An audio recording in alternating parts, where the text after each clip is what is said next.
Stephanie Laudenslager has another form of obsessive-compulsive disorder. Okay. Red lights. Her obsessions centre around her baby son, Jake.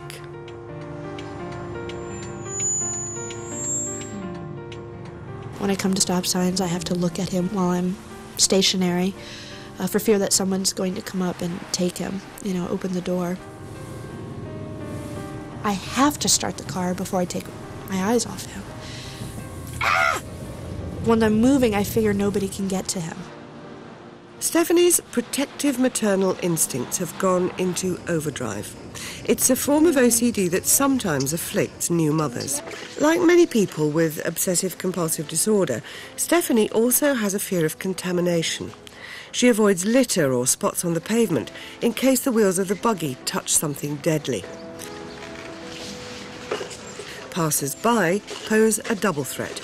They could kidnap Jake or contaminate him. Sometimes it's hard for me to go for a walk because I can never get home, because I'm constantly having to turn around and go the other way because there's somebody coming. If somebody's walking towards me, then I get frantic. No, please keep him on a leash. And it's a fear of never knowing if he was contaminated. It's like I'll never know if that person who walked by touched him. And that will eat away at me. Stephanie is particularly obsessed with one source of danger. If I had to be specific, I would say AIDS is probably my number one fear, or anything that's contracted through bodily fluids. Before Jake was born, Stephanie was diagnosed as having OCD. Her obsessional fear of contamination leads to compulsive rituals which she uses to manage her anxiety. When I am going to interact with Jake in some way, I have to be certain my hands have been just cleaned. And they have to be scoured clean.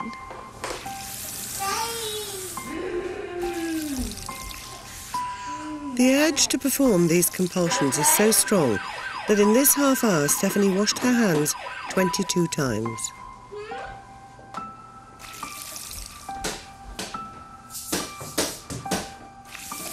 It's torturous.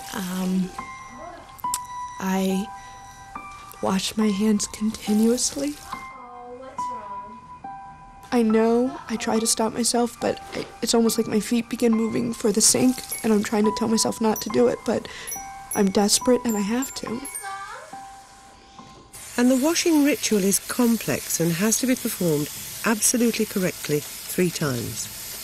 I have to lather up my hands completely, drawing my fingers through my other hand. The water has to be as hot as it can be. I start with my forefinger and scrape under my left thumb, and then I switch to my thumbnail and go to my forefinger, the middle finger, ring finger, and then I get to the pinky and I switch to this hand and go back and forth several times, and that just gets the first layer of contamination off, because I still feel, since I scraped under my nails, that it's somewhere on me. So I have to get another pump and do it all over again. And this is really the one that I feel cleans me, because now my nails are clean, and now I'm just going to scrub my hands. And then I have to do a finishing rinse. This is the part that's hard because the water's really hot, burning, but sometimes I keep my hands under there just to feel better. And then I get my towel, and I will be careful not to touch the garbage when I put this in, so I have to, and it touched my hand, so I'm back. But it dries your hands out and your hands crack, and then it gets to the point where I can't close them more than this because the knuckles will crack open and bleed. It's always been there. It's been noticeable, but it's been manageable. We could joke about it. We could kid her about it. We could do things, to set her off. But it wasn't an issue until Jake was born, our son Jake. Since then, it's been uncontrollable. She's about to start treatment, and her soon-to-be therapist recognises that she's not a straightforward case. Stephanie has what I would call OCD galore. She's got a bit of everything. Her main worries have to do with harm, but she's worried about contamination that might result in harm. She worries about not checking everything, which might result in harm. When I unplug something, I stare at it because I'm not quite sure if I unplugged it. And I just sit there staring. And then I turn the light off, but then I have to go back and look again. And I might do that 5 times. She has fears of symmetry, things being not symmetrical. Like if I go like this, I would have to go to my right. But now that's 2, so I have to go right, left. But now I'm at 4, so I have to go right, left, right. And now it's still there, so right, left, right, right, left, right, left, right, left, right. Okay, that'll be good. She's got some forbidden numbers or lucky numbers. 2 and 4, I'll tell you, because of the letters B and D, which I avoid. Like, I would never name a child a name that began with the letter B or D. I even at one point thought, I don't want to have 2 or 4 children, I'll have 3. It becomes that consuming. That's like a logical decision to make, that's viable, that to choose how many children you have based on these numbers. Stephanie's starting her therapy. She's been taking Prozac, which often helps OCD, but it hasn't been enough. Dr. Yadin has come to begin cognitive behavioural therapy. Today, Stephanie's going to bring in the mail, which she hasn't done for a year. Okay. So how nervous is this making you? Give me a number. It's 40 right now. 40 right now? That's Maybe good. 30, it's okay. It's low? Good. Yeah. Excellent.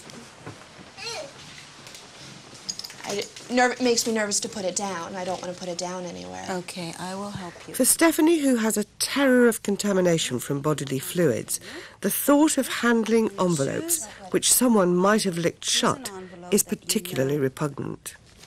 Is recognizable. The idea is to expose Stephanie to situations that cause her anxiety, but then prevent her from doing the compulsive cleaning rituals she normally would do to contain it. 40, maybe. Getting up at 40. Okay, good, good. Just go for it. Just pounce on it. Don't be too careful. Good, excellent. All right, and now that you've done this, your hands are contaminated. Is it? It's difficult. Is it difficult? How difficult, Stephanie? 50. At 50? That's okay. You can tolerate it.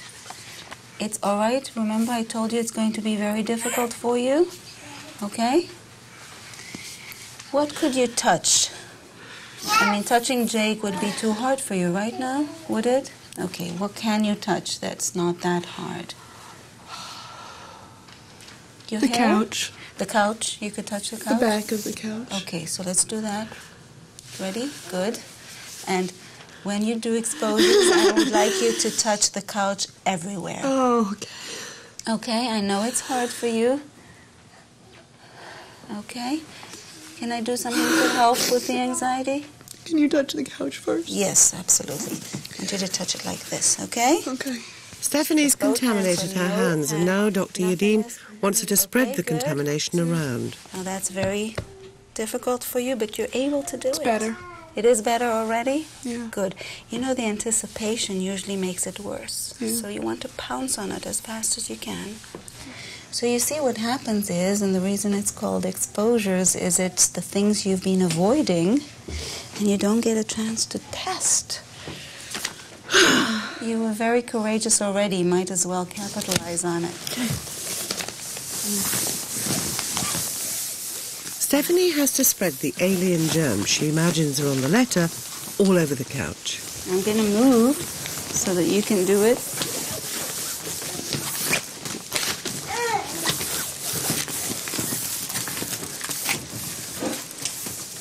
Infecting the couch is one thing, but can Stephanie go one stage further and expose her son Jake to the germs?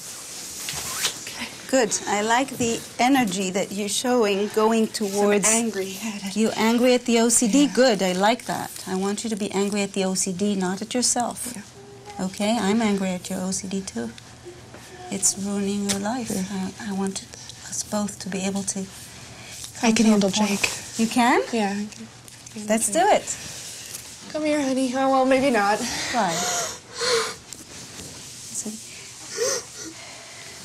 Are you sure it's okay? It's wonderful. You sure it's It is all right to do okay. it? It's okay to do it. Yes, I'm positive. It won't it's okay. harm him. When we go to the higher items, I won't reassure you, but for the first time, absolutely. I'm going to put him on the couch. Good. Good. Put him on the couch. Yeah. Just hold him for a little while. Yeah, just hold him for a little while. Hi, Mommy. Hi, Mommy. How anxious It's are okay, you? though. It's okay to put him on the couch. It is okay to put him on the couch. It is. Because remember, you just touched and you... Okay. And we're just doing an exposure, and it's... I'm not a bad mother if I do that. You're asking me for reassurance? Okay. You're okay? Hi, Jake. He doesn't know me very well. Good. All right. How does it feel? What are your suds? How nervous. 60. Going down. 75% of people with OCD show some improvement with cognitive behavioral therapy. Yes. Our experience with other people who have this kind of OCD are that many of them will get a lot better by the end of treatment. No, it's making me feel free. Stephanie has been through 9 sessions of her therapy now. I'm well on my way to life again, and have made incredible progress in many small ways. One of the most important things is that she can now let Jake pick things off the ground and behave like a normal child while she behaves like a normal mother. I've been able to reorganize in my mind what is something to be fearful of and what is not. Jake and I are a team, and we're out there discovering together. Because for a year, I stopped experiencing things and looking at things. Bark. Gotta look for more of those, see if you see any. See if you find any. Something that I never would have been able to do before, I can do without even thinking about it. Oops. All right, I can let spontaneous things happen. You can call that a cure, but the OCD's not gone. The obsessions, gosh, the obsessions maybe are gone. The obsessions are maybe still there. I don't know. It's hard to say when you become, who is normal anyway?